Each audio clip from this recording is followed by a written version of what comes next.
todos nós, você também deve ter ouvido que algo está acontecendo na Venezuela esses dias. E como sempre acontece nesses casos, somos inundados por notícias da grande mídia com seus próprios interesses. A começar com os mesmos refrões, com os conceitos criados para nos dar medo e não para nos informar. Surgem rapidamente palavras como repressão, ditadura, censura. Mas, como já estamos acostumados, os interesses de oligarquias, dos banqueiros, do Império Norte-Americano estão por trás dessas notícias. Vamos tentar fazer uma leitura mais profunda e entender o que realmente está acontecendo na Venezuela. É muito importante dar uma olhada na geopolítica. A primeira coisa que temos para saber é que a Venezuela tem as maiores reservas de petróleo conhecidas no mundo. Mas vamos entender melhor o que está acontecendo na Venezuela se dermos uma olhada para o seu vizinho do norte, para os Estados Unidos.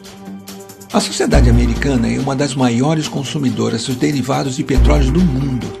Primeiramente, no que diz respeito à gasolina, eles têm a mais alta taxa de carros por habitante do planeta. E obviamente existem outros derivados como plástico, roupas, cosméticos.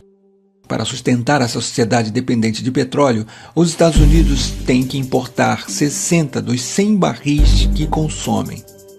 Vamos tentar dar uma olhada um pouco mais ampliada de onde vem o petróleo que é consumido nos Estados Unidos. Nesse sentido, o Oriente Médio é uma área-chave. Os Estados Unidos importam uma parte significativa do seu petróleo da Arábia Saudita, Catar, dos Emirados Árabes Unidos, e com esses aliados lançou-se uma estratégia para dominar politicamente a região.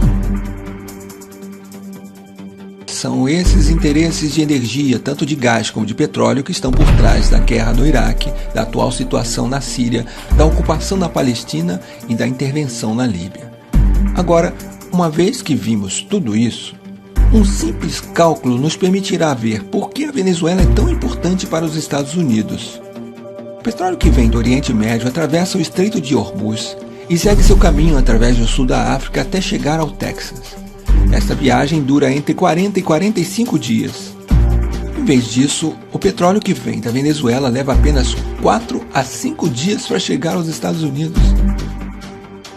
Ao comparar o custo que significa importar petróleo do Oriente Médio e não da Venezuela, podemos entender muito claramente quais são os interesses norte-americanos nesta questão. Agora, é muito importante que entendamos como esses interesses determinaram a história da Venezuela. Por mais de 40 anos, isso foi determinado pelo que foi chamado Pacto de Ponto Fixo. Foi um pacto político entre a Ação Democrática e o COPEI, o Comitê de Organização Política Eleitoral Independente. Através desse pacto, eles concordaram em um programa político comum, e a única coisa que mudava era que eles alternavam no poder de acordo com as eleições. Esses dois partidos de direita sequestraram completamente a democracia venezuelana por mais de 40 anos, defendendo apenas os interesses das oligarquias e deixando o povo venezuelano sem qualquer representação. O que eles garantiram durante os 40 anos no poder foi um petróleo barato para os Estados Unidos. Isso causou muita pobreza ao povo, que começou a se manifestar cada vez mais forte. Em fevereiro e março de 1989, essas manifestações já atingiram seu pico, até que foi chamado de Caracaço. Este marco histórico triste para a Venezuela significou a ordem do governo venezuelano para atirar nos manifestantes. Morreram mais de 3.000 pessoas em uma semana. Entre os comandantes militares que se recusaram a atirar nos manifestantes durante o Caracaço se encontrava um muito particular, o comandante Hugo Chávez Frías. Logo depois que tentaram derrubar este regime assassino da oligarquia através de uma rebelião militar que não funcionou, o comandante Chávez se candidatou às eleições e foi assim que ele foi eleito, em 1998, presidente da República da Venezuela. O governo do comandante Chávez significou uma mudança histórica para os venezuelanos e venezuelanas. Primeiro de tudo por causa do enorme fortalecimento da democracia no país.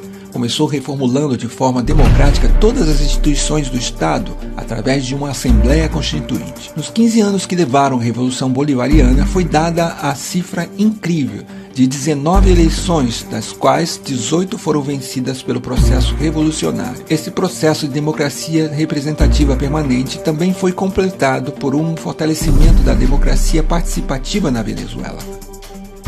Os avanços resultantes das políticas sociais também têm sido muito importantes. A pobreza passou de 54,2% em 95 para 23,9% em 2012. A mortalidade infantil diminuiu em 50%. A saúde e a seguridade social somam atualmente 21% do orçamento do Estado venezuelano. As matrículas universitárias foi de 800 mil para 2.600.000 atualmente, e a Venezuela conta com 75 universidades públicas. Já foi erradicado o analfabetismo em todo o país.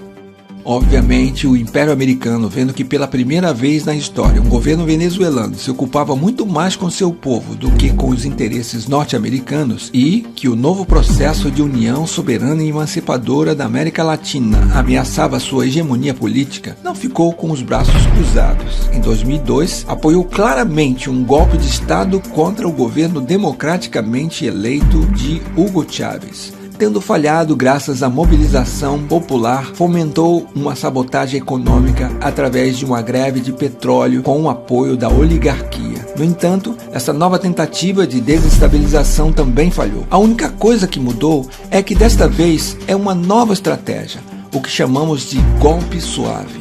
O primeiro passo é a guerra econômica. Por mais que se tenha feito muitas mudanças na economia venezuelana, o país ainda depende muito das importações para satisfazer as suas necessidades básicas. E a mesma oligarquia que historicamente criou essa situação está tentando se aproveitar agora dela. Por um lado, alguns industriais ligados à oligarquia, que quer acabar com o processo bolivariano, está tentando criar escassez de produtos básicos para criar descontentamento na população. E do outro lado, alguns setores importadores que também querem acabar com esse processo estão especulando com dólares em vez de usá-los para importar produtos de necessidades básicas para o país. Isso demonstra mais uma vez o cinismo da oligarquia venezuelana disposta a tudo para voltar ao poder. Agora vamos ver o segundo e talvez o mais importante dos eixos do golpe suave. Este é a manipulação midiática. A oposição golpista venezuelana tem duas facetas, uma que se mostra pacífica e a outra que é claramente violenta. E certos meios de comunicação, tanto na Venezuela como no exterior, se converteram no eixo central dessa estratégia de golpe suave. Ao manipular de forma totalmente vergonhosa os fatos que estão acontecendo na Venezuela, eles querem fazer o mundo acreditar que o governo venezuelano está reprimindo duramente simples manifestantes pacíficos. Mas esse roteiro nós já conhecemos e não cairemos mais facilmente nessa armadilha. Se olharmos um pouco mais para a história desses últimos anos na América Latina, nós percebemos que os Estados Unidos e as oligarquias não ficaram de braços cruzados na frente dos movimentos progressistas. Primeiro foi a tentativa fracassada de golpe na Venezuela em 2002. Infelizmente, em 2010, o golpe de Estado em Honduras se concretizou. Então foi a vez do Equador, onde felizmente a tentativa de golpe de Estado em 2010 falhou. Mas isso não terminou e o governo paraguaio de Lugo não teve tanta sorte. E em 2012, ele estava derrubado por um golpe de Estado parlamentar. Em 2012 e recentemente em 2014, também foram denunciadas tentativas de golpe de Estado na Bolívia. Em 2016, infelizmente, o Brasil foi vítima desse golpe parlamentar. Desta vez, na Venezuela, a história está tentando se repetir, mas o povo de lá não vai permitir. O povo latino-americano tem aprendido muito com o passado, por isso não vai mais deixar o Império Norte-Americano e as oligarquias locais conseguirem tirar o processo de mudança em que se encontram.